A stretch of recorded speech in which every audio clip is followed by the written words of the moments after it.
Desde el principio, todo lo relacionado con los caballeros templarios contiene al menos un elemento de misterio. Se fundaron justo después de la Primera Cruzada, que volvió a abrir la ruta entre Europa y la Tierra Santa.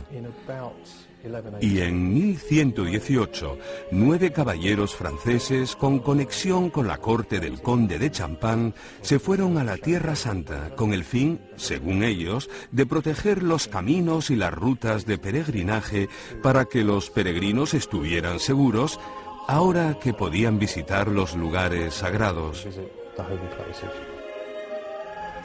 Una vez en la Tierra Santa, no hay testimonios de que hicieran nada los primeros 9 años. Desde el principio, hay algo que no encaja. Además, hay testimonios de que esta misión para proteger la ruta de peregrinaje era solo una tapadera. En el fondo fueron ahí por otra razón. Por algún motivo, los caballeros creían que había escondido algún tesoro. Hay testimonios de que excavaron debajo del monte del templo y los arqueólogos han encontrado artilugios suyos de las excavaciones. Al parecer, los templarios pasaron muy poco tiempo en los caminos. De los 9 años de estancia, la mayoría lo pasaron excavando túneles debajo del monte del templo, el emplazamiento original del templo bíblico de Salomón. ¿Qué iban buscando? El templo de Salomón llevaba mucho tiempo destruido. Pero en épocas de conflicto se sabía que los sacerdotes habían escondido tesoros religiosos en cámaras subterráneas ocultas y los sacaban al pasar el peligro. En la Biblia se dice que el Arca de la Alianza y otros tesoros sobrevivieron así varias invasiones extranjeras. Quizá el Santo Grial hubiese sobrevivido también en el laberinto debajo del templo a la espera de que la humanidad redescubriera su poder. Por cierto, no fue casualidad que los caballeros se instalaran en una mezquita situada en el antiguo emplazamiento. De hecho, fue después de su estancia cuando se hicieron llamar templarios o caballeros templarios.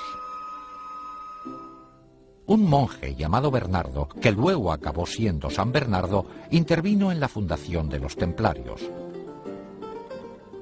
San Bernardo se ocupaba de descifrar textos en hebreo antiguo.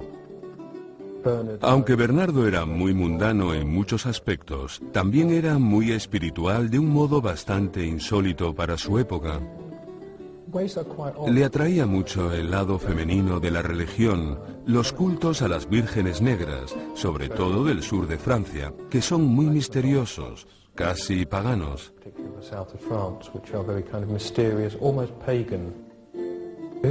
Sentía una gran veneración por lo femenino, expresada de muchas formas en la Virgen María, algo nada común en su época.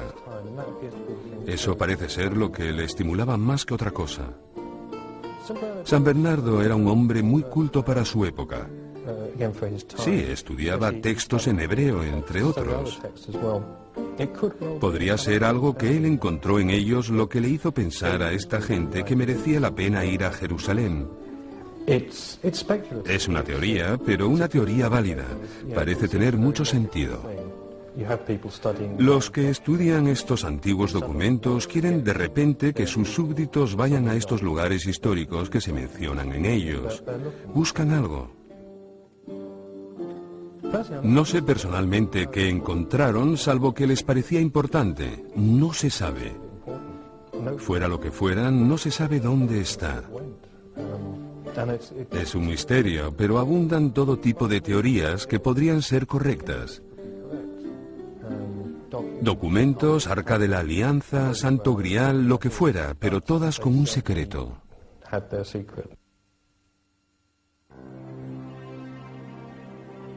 En un texto muy antiguo hay constancia del hallazgo. Nos dirigimos a la cámara secreta e hicimos bajar como antes a un compañero nuestro. Como el sol se hallaba en su punto más elevado, los rayos le permitieron descubrir un pequeño cofre, colocado sobre un pedestal labrado y cubierto de oro.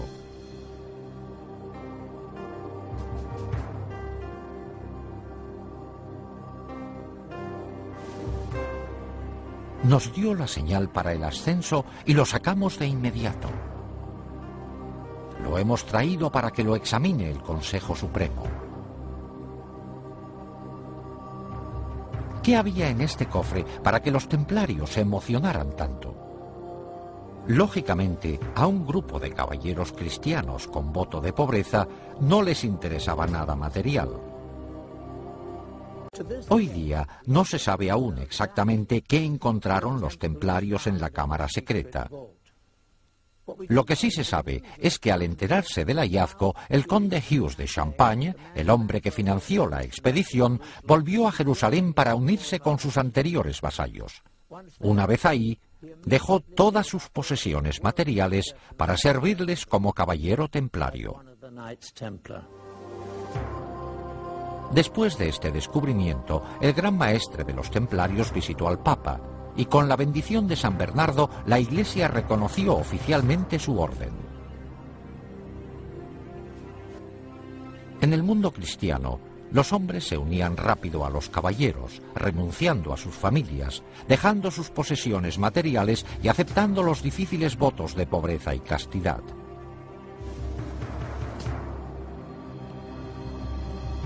El voto de pobreza es el motivo de que se hicieran ricos, porque quien se hiciera miembro de la orden, quien se hiciera templario, tenía que entregar todas sus posesiones.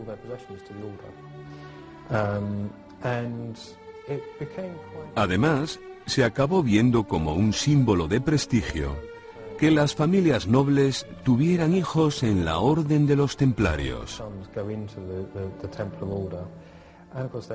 Y por supuesto, el dinero o las propiedades que tuvieran iban a las arcas. Además, cuando el Papa aprobó la orden, la bendijo y dijo que era bueno que quienes quisieran impresionar al Papa donaran fincas y dinero a esta nueva orden. Y en cantidades ingentes, ningún caballero podía poseer nada. O sea que todas las posesiones como fincas, castillos, ganados y dinero que se les regalaba iban a parar a la orden.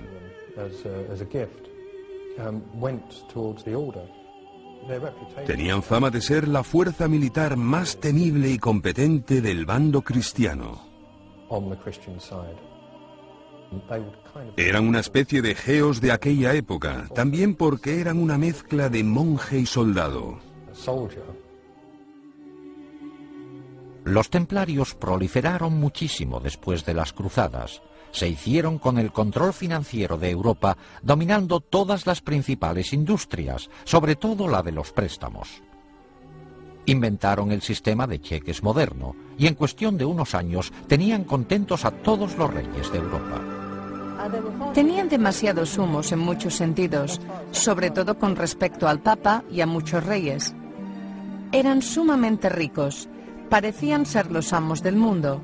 La mayoría de los historiadores cree que recibieron su justo castigo por su riqueza. El rey francés que inició la represión de los templarios, Felipe el Hermoso, sentía envidia de su gran riqueza. Y se piensa que les acusó de blasfemia y de sacrilegio, pero que lo que en realidad quería era su dinero. Se les acusó de blasfemia y de sacrilegio, así como de incumplimiento de la reverencia habitual de la Iglesia, pero eso era bien sabido. Las acusaciones contenían elementos sexuales, pero siempre los hay en acusaciones contra grupos herejes. Se les acusó de sodomía, de actos homosexuales, se les acusó de escupir y de pisotear la cruz, de adorar no solo una cabeza barbuda y cortada, sino también en casos excepcionales se les acusó de adorar la cabeza cortada de un gato. La Iglesia Católica se hizo con las confesiones necesarias para eliminar a los templarios. Un viernes 13 de 1307, el Papa disolvió oficialmente la orden. Su gran maestre murió en la hoguera. A mediados de la década de 1300, los templarios parecían haber desaparecido completamente y se confiscó su hacienda. Pero ¿se podría disolver la hermandad más rica y poderosa del mundo y confiscar toda su riqueza de la noche a la mañana? No. Los templarios, bien preparados y organizados, pasaron rápidamente a la clandestinidad y se llevaron consigo toda su riqueza. Se convirtieron en una sociedad secreta muy poderosa y con muchos fondos. De hecho, como ha demostrado la historia, solo desaparecieron de la vista de la gente. Pero con una nueva faceta, un odio acérrimo a la Iglesia católica. El priorato de Sion supuso que la Iglesia haría lo mismo con ellos. También parece que desaparecieron, pero solo de la vista de la gente.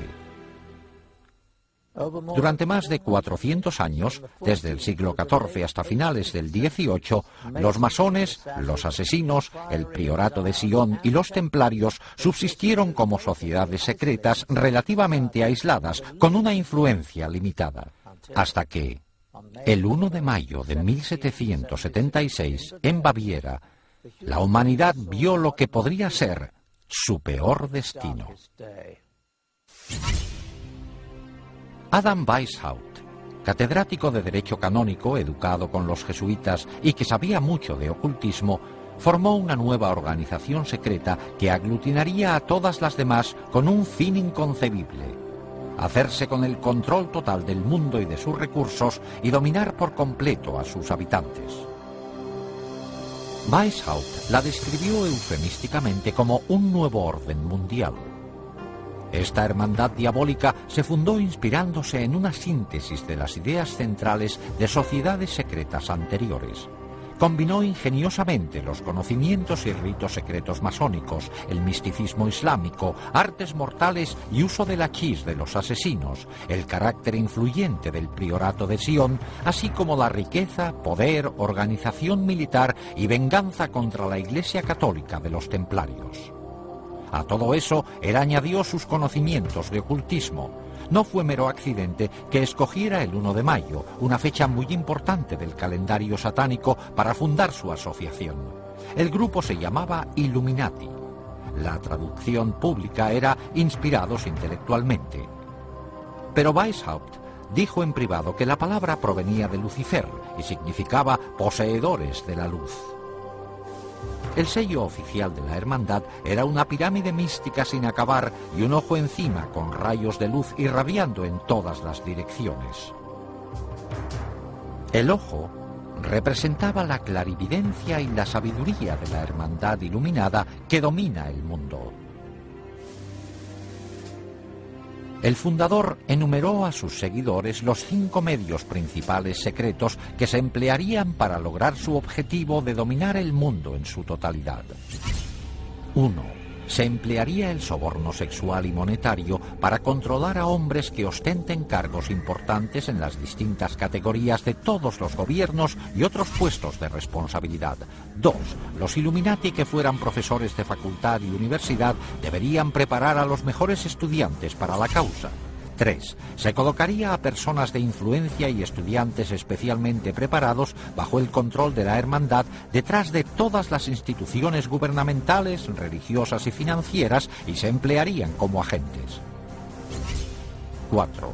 La sociedad secreta dominaría absolutamente los medios de comunicación, de modo que toda la información pudiera manipularse para convencer a las masas de que un gobierno único mundial es la única solución de muchos problemas. 5.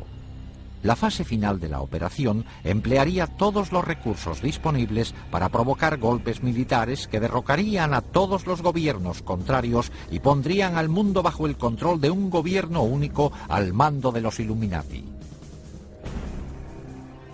El grupo se componía al principio de masones del grado 32 y utilizaba diversas logias masónicas de tapadera como lugares de reclutamiento. El masón reclutado de mayor categoría fue un noble del norte de Alemania, el barón Kanicki, conocido también como Adolf Francis, un personaje clave en el mundo masón europeo.